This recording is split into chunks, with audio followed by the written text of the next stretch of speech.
بسم اللہ الرحمن الرحیم۔ السلام علیکم ورحمۃ اللہ وبرکاتہ۔ گناہ کے فوری بعد نیکی کرنا کیوں ضروری ہے؟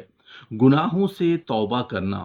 توبہ کیسے کریں؟ حضرت ابو ذر رضی اللہ عنہ سے روایت ہے کہ مجھے رسول اللہ صلی اللہ علیہ وآلہ وسلم نے فرمایا کہ تم جہاں کہیں بھی ہو اللہ سے ڈرو، یعنی اللہ تعالیٰ کا خوف دل میں رکھا کرو،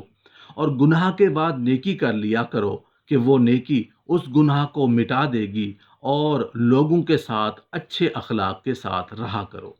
تفسیر مظہری میں حضرت ابن عباس رضی اللہ عنہ کی روایت بیان کیا ہے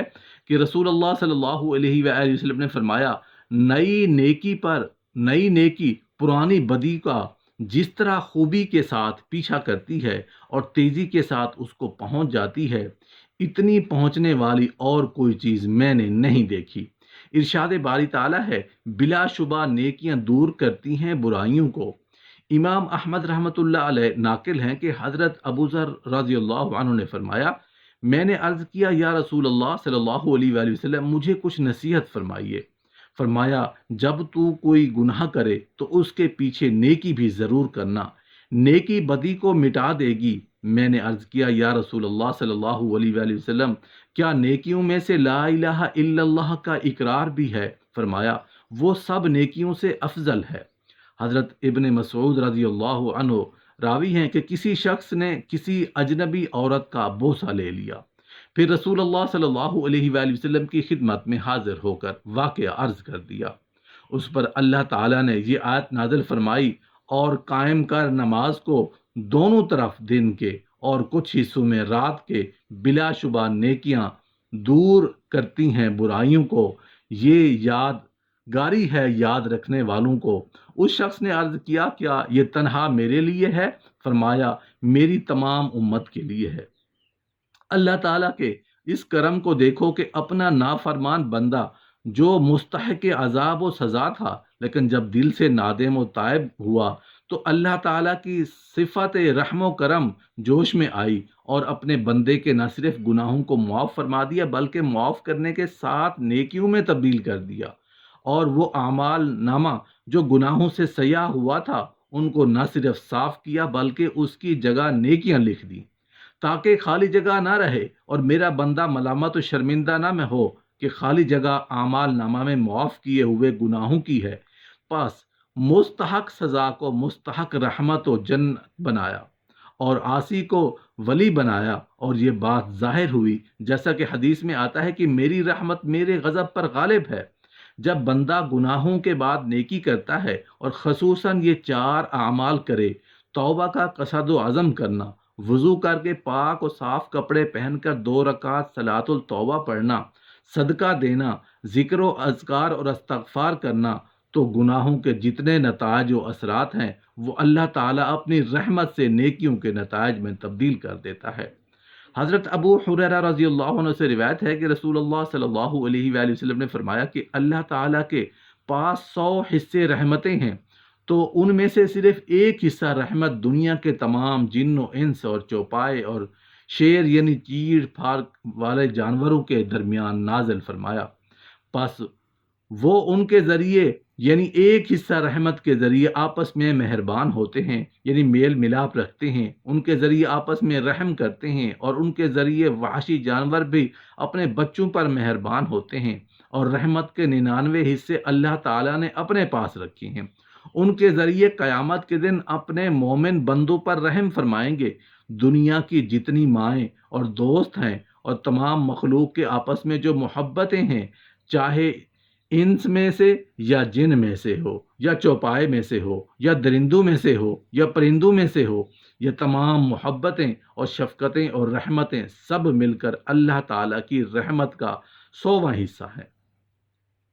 تو ہم دیکھتے ہیں کہ ایک والد اپنی ماں کی نافرمانی کر کے پھر جب اپنی خطا کا اقرار کرتے ہوئے عاجزی کے ساتھ کہتا ہے، اماں معاف کرے، مجھ سے غلطی ہوئی ہے، تو اس معافی مانگنے سے ماں کتنا زیادہ خوش ہوتی ہے، اس کا اندازہ ماں کو ہوگا۔ پھر ماں کی محبت و شفقت جوش میں آ کر اپنے بچے کو صرف معاف نہیں کرتی بلکہ معاف کرنے کے ساتھ اپنے ساتھ قریب بھی کر دیتی ہے۔ اسی طرح ایک استاد سے ایک طالب علم اپنی غلطی کا اعتراف کر کے عاجزی سے معافی مانگے تو استاد ان کی سب خطائیں بھول کر معاف فرما دیتے ہیں۔ مگر ماں اور استاد کی محبت جتنی بھی زیادہ ہو جائے لیکن اللہ تعالیٰ کی رحمت کے 100 حصے کا ایک جز ہے، تو ماں اور استاد وغیرہ سے جب کوئی معافی مانگتا ہے تو ایک ادنا رحمت و شفقت کی وجہ سے خوش ہو کر اس کا جرم معاف کر کے اس کو اپنا قریب کر دیتا ہے۔ اب آپ خود اندازہ کریں کہ اللہ تعالیٰ جو بے انتہا رحمت کا مالک ہے تو وہ معافی مانگنے سے کتنا زیادہ خوش ہوگا اور اس کی خوشی کا کیا عالم ہوگا۔ اللہ تعالیٰ کی خوشی کی مثال رسول اللہ صلی اللہ علیہ وآلہ وسلم اس خوشی کی مثال بیان کرتے ہیں کہ جس وقت بندہ گناہ سے توبہ کرتا ہے تو اللہ تعالیٰ اس آدمی کی خوشی سے بھی زیادہ خوش ہوتا ہے، جیسا کہ تم میں سے کئی آدمی ایک چٹیل میدان میں سفر کر رہے ہوں اور ان کے پاس سواری ہو جس پر ان کا طعام اور پینے کا سامان ہو، تو اس سے اپنی سواری ماں سامان گم ہو جائے، پس وہ سواری کے ملنے سے نا امید ہو کر درخت کے نیچے ٹیک لگائے اور بھوک و پیاس کی وجہ سے موت کا منتظر ہو، پس اچانک سواری ماں سامان اس کے پاس کھڑی ہوئی نظر آئے اور وہ آدمی اس کا لگام پکڑ کر زیادہ خوش ہونے کی وجہ سے خطا ہو کر کہہ دیتا ہے، اللہم انت عبدی وانا ربک، اللہ تو میرا بندہ ہے میں تیرا رب ہوں۔ آپ اللہ تعالیٰ کی اس بے حد مہربانی کو دیکھیں کہ معافی مانگنے والے کو معاف کر کے اس بندے کی مانند کر دیتا ہے کہ اس کا کوئی گناہ نہ ہو۔ حضرت ابو عبیدہ بن عبداللہ اپنے باپ سے روایت کرتے ہیں کہ رسول اللہ صلی اللہ علیہ وآلہ وسلم نے فرمایا، گناہ سے توبہ کرنے والا اسی مرد کی مانند ہے کہ اس کا کوئی گناہ نہ ہو۔ اللہ تعالیٰ کے بے حد کرم دیکھو اور آپ اللہ تعالیٰ کے اس بے حد کرم کو دیکھیں کہ گناہ گار کو توبہ کی وجہ سے صرف معاف نہیں کرتا بلکہ معاف کرنے کے ساتھ ساتھ اس کا نام و لقب عاصیوں کے ناموں سے نکال کر اپنے حبیبوں کے نام میں شامل کر دیتا ہے۔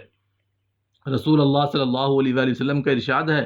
توبہ کرنے والا اللہ تعالیٰ کا دوست ہوتا ہے۔ اسی طرح سورہ بقرہ میں اللہ تعالیٰ کا ارشاد ہے، بے شک اللہ تعالیٰ کو پسند آتے ہیں توبہ کرنے والے اور پسند آتے ہیں گندگی سے بچنے والے۔ اللہ تعالیٰ کے اس وجود و کرم کو دیکھو۔ سورہ بروج میں اصحاب الاخدود کے واقعہ میں جو مذکور ہے کہ وہ کافر و ظالم بادشاہ جس نے ایمان والوں کو ایمان کی وجہ سے آگ کے خندقوں میں زندہ جلا دیا، مفتی شفیع رحمۃ اللہ علیہ اس واقعہ کی تفسیر میں فرماتے ہیں کہ ان لوگوں کے لیے عذاب جہنم اور عذاب حریق کی خبر کے ساتھ قرآن کریم نے یہ قید بھی لگا دی ہے کہ ثم لم یتوبوا، یعنی یہ عذاب ان لوگوں پر پڑے گا جو اپنے اس فعل پر نادم ہو کر تائب نہیں ہوئے۔ ان میں سے ان لوگوں کو توبہ کی طرف دعوت دی گئی ہے۔ حضرت حسن بصری رحمۃ اللہ علیہ فرماتے ہیں کہ اللہ تعالیٰ کے اس وجود و کرم کو دیکھو کہ ان لوگوں نے اللہ کے اولیاء زندہ جلا کر ان کا تماشا دیکھا اور حق تعالیٰ اس پر بھی ان کو توبہ اور مغفرت کی طرف دعوت دے رہا ہے۔